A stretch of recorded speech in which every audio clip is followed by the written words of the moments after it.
All right, so Senator Bernard Sanders came out and put the Democratic Party on full blast today, basically critiquing them for not even being able to get even the half-assed neoliberal agenda that Joe Biden ran on actually passed through Congress. And so I wanted to bring this to you guys for a number of different reasons. Obviously, I agree pretty much with everything that Bernie says in his critiques of the Democratic Party here, but just in a broader picture, okay, Democrats are set to get absolutely clobbered in 2022 and 2024. So if they want even a moderate chance in hell in actually pulling off some sort of a win or protecting their majority right now in either the House or the Senate, then they should be listening to this man right here, Bernie Sanders. And it's honestly up in the air whether or not Democrats even give a shit about winning right now. At least they're not acting like it. But I got a good breakdown here from Jake Johnson on Common Dreams, saying that Bernie Sanders says Democrats need a major course correction to prevent a GOP takeover. So let's listen to what he had to say. Senator Bernie Sanders said in an interview published on Monday that too much of the Democratic Party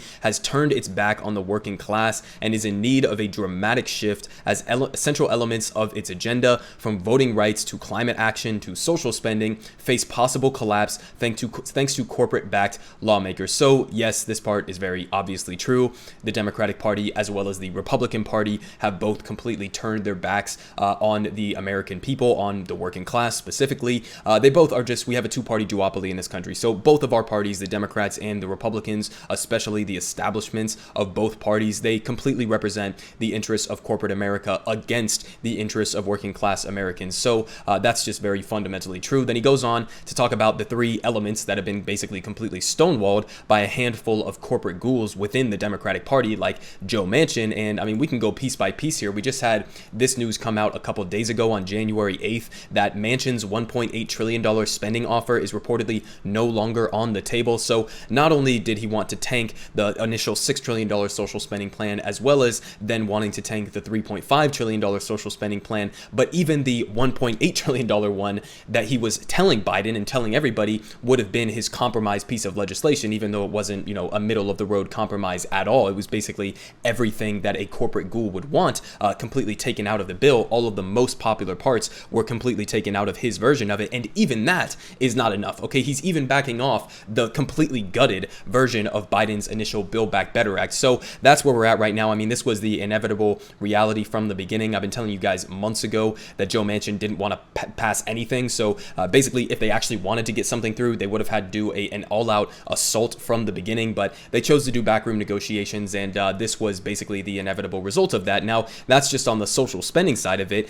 We can also go to voting rights, where Joe Manchin, yet again, and believe me, I talk a lot about Joe Manchin, but he is not the only one, okay? He's not the only corporate Democrat. He's just the one who has become the face of the small group of corporate Democrats, and others are letting him basically go out and take the initial hits basically publicly. But Manchin delivers blow to Democrats as he signals opposition to changing the Senate rules to advance a voting bill. So he's talking about not being willing to make specific rules for the filibuster to allow them to pass through basic voting rights legislation like the Freedom to Vote Act and the John Lewis Voting Rights Act. So, he's not even willing to do literally anything. Nothing on social spending, nothing on voting rights, definitely nothing on fucking climate change, given that we know that Joe Manchin is a millionaire coal baron who directly profits from protecting the fossil fuel industry. So on all three of those fronts, I mean, you can point to Joe Manchin, but again, he's just a representative of another group of corporate Democrats who would come out of the woodworks if he wasn't the one being the face of blocking all of this action. So yeah, he's 100% right initially here in his analysis of the current state of the Democratic Party, but he continues saying that in the conversation with The Guardian, Sanders, a two-time contender for the Democratic presidential nomination and the current chair of the Senate Budget Committee, said that the party must immediately undertake a major course correction if it hopes to advance its popular agenda, reversing its falling support among key constituencies and prevent the increasingly authoritarian GOP from seizing power. And he said, quote, "We have tried a strategy over the last several months, which has been mostly backdoor negotiations with a handful of senators," he noted, referring to talks over Democrats' $1.75 trillion reconciliation package and other pressing issues. But, quote, "It hasn't succeeded on Build Back Better or on voting rights. It has demoralized millions of Americans." So, I mean, yes, he's 100% right on this analysis, but Bernie, where was this analysis months ago, okay? You and the rest of the Congressional Progressive Caucus, members of the squad in the House, you never should have agreed to, number one, this dual track process of separating infrastructure from the social spending plan, but number two, you never should have pretended as if backdoor negotiations are going to work to convince these people. They're entirely corrupted ghouls, okay? They don't care about negotiating in good faith. They don't even necessarily care about like the substance of what's in the bill. They're just going to do whatever the fuck corporate America wants them to do, or whatever their own personal financial interests say that they should do, and that's the end of it, okay? So you never should have done backdoor negotiations. They were never acting in good faith. What you should have done from the very beginning is, yet again, launch a full-scale public pressure campaign to try to bully them into submission. That was the only realistic option from the beginning. So, I mean, you know, credit for finally figuring it out after the fact, but that was very obvious from the beginning of all of these negotiations. But he continues saying that, quote, "It is no great secret that the Republican Party is winning and more support from the working people," he said, "and it's not because the Republican Party has anything to say to them. It is because in too many ways the Democratic Party has turned its back on the working class." So yet again, 100% correct there. But you know, he's right in that the Republican Party has been winning over more, especially white working class Americans, and that it has nothing to do with their own agenda. It's just because Democrats aren't offering anything. And so, you know, if you were somebody who is a white working class, rural, even Republican, and you look at the options on the table, I think Hillary Clinton and Donald Trump basically put these in the most, you know, perfectly exemplified way possible. Is if the Democratic Party represents Hillary Clinton, right, and people like her, and basically just entirely corrupted ghouls, right, who don't represent any big, bold, material, economic change that Americans actually want. If you're not representing anything, then basically they're going to be open and willing to go over to even a fake right-wing populist con man like Donald Trump. Okay, so that's how a guy like Donald Trump wins election in the first place. That's how Republicans win power. They focus solely on the culture war bullshit issues to distract from the fact that their economic agenda is absolute dog shit and actively hurts average working class Americans. And so the strategy to defeat that would be to go full speed sprinting in the opposite direction and actually run on a bold left-wing economically populist agenda. But of course, Democrats are not doing that if they are led by neoliberals. But he continued here saying that, quote, "All of these issues, they are not just Bernie Sanders standing up and saying this would be a great thing," he added. "They are issues that are enormously popular, and on every one of them, the Republicans are in opposition. But a lot of people don't know that because Republicans haven't been forced to vote on them." And again, he's calling right here for Democrats to pass through basically all of the elements that were within Build Back Better and pass them as individual elements if that's what it needs to be, just to get people on the record. And he is 100% correct that the overwhelming majority of the American people support all of these individual policies that were, for example, in the $3.5 trillion Build Back Better Act. And it's not just like Democrats supporting it. It's not just, you know, independents supporting it. It is across the board, everybody supporting it. And so one of the main lines that we heard over and over and over again in these negotiations was, "Oh, well, Joe Manchin, Kyrsten Sinema, they just represent conservative constituencies." Well, I've told you guys this a million times by this point, but no, in fact, the people of West Virginia overwhelmingly across the board against, Republicans, independents, and Democrats overwhelmingly support every single policy that was within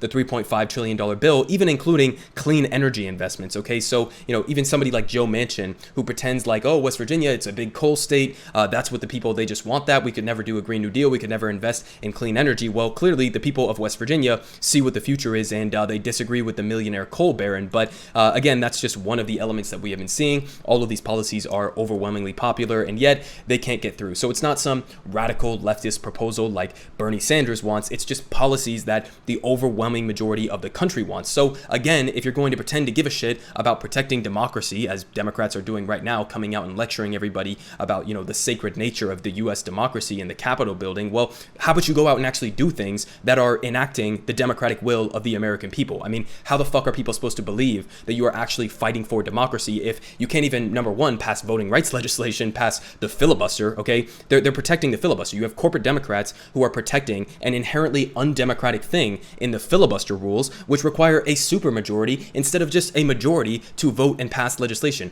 That is not democratic. So if you can't get rid of that, if you can't pass voting rights legislation, if you can't pass policies that are overwhelmingly supported by the American people, then how the fuck is anybody supposed to believe that you legitimately care about, let alone want to actually protect democracy? Okay, it's just it's not coherent. Okay, it doesn't make any sense to anybody who's paying attention here. But he continued saying that more broadly, Sanders argued that Democrats must be vocal and aggressive in challenging the corporate interests that continue to hold significant sway over many of its members, including obviously Joe Manchin and Kyrsten Sinema, if it hopes to regain the trust of millions of people who feel betrayed or dejected by the party's direction. So again, 100% correct. You should have done a public pressure campaign from the very beginning. Joe Biden, Bernie Sanders, everybody else should have been going out to West Virginia, to Arizona, using using the bully pulpit and trying to force them to do what their constituents actually want them to do. So that's lesson number one. I think Bernie Sanders is absolutely correct there in terms of the direction of the Democratic Party. Now, what could they do in a more simple way, right? Because Joe Biden, he does have some unilateral power under his authority as the executive branch, right? So Congress obviously needs to scrap the filibuster. They need to pass Build Back Better. They need to do the voting rights legislation, yada, yada, yada. Are they actually going to do that? Not as of right now, but that's exactly what Bernie Sanders is saying. They need to dramatically change direction on. But we could check in even with just things that Joe Biden can do directly himself. Okay, so if you guys remember, back towards the beginning of his administration is when he was at his maximum approval rating. Okay, the most popular that Joe Biden has been in his entire presidency was back on about March 22nd or so, March 21st, basically the middle to late March. And he was sitting at about 55.1%. Now, what does that timeline correspond with? Well, again, we're talking about March 22nd, 2021. That was literally just weeks, okay? On March 10th, that was weeks after Joe Biden sent out the stimulus checks. So what is the lesson there? Well, the lesson is if you actually give economic material relief to the American people, they will support you, okay? Again, not too radical or not too complicated. Joe Biden's maximum approval rating was right when he sent out the $1,400 checks. And he literally just came out with a statement the other day saying that he no longer wants to give additional relief to the American people because he wants them to get back to work right now. So again, they're heading in the exact opposite direction from what the American people are trying to scream at them directly in the face and tell them that they want them to do there. But again, we can also talk about other issues that Joe Biden has even more control under his authority to do, not things that could be passed through Congress, but just unilateral action. We know that young Americans are souring on Joe Biden. I showed you this chart that showed that primarily people under the age of 44 and also under the age of 30 are the ones who Joe Biden has been losing his approval rating amongst by far. And so what could he do? Well, he could use his unilateral executive authority to do things like cancel student loan. Okay, he could single-handedly cancel 100% of federally owned student loan debt. So listen, again, Bernie Sanders, he's obviously correct in terms of the direction of the Democratic Party. Are they going to listen to him and the very basic shit that he is outlining here? I don't think so, okay? They haven't done it yet. I don't anticipate that they're going to be doing it anytime soon. It seems like we're just going to be heading into 2022 with Democrats absolutely failing to pass any of the major things that Joe Biden ran on. And again, those already were the so-called, moderate compromises that he said he was going to be able to get passed as, this grand Senate, leader, basically, as he has been throughout his entire career to pass some of the worst legislation in history. But I mean, it's very clear that Democrats don't really give a shit about winning right now, and they are just focused on running yet again another anti-Trump campaign while refusing to deliver actual economic material relief.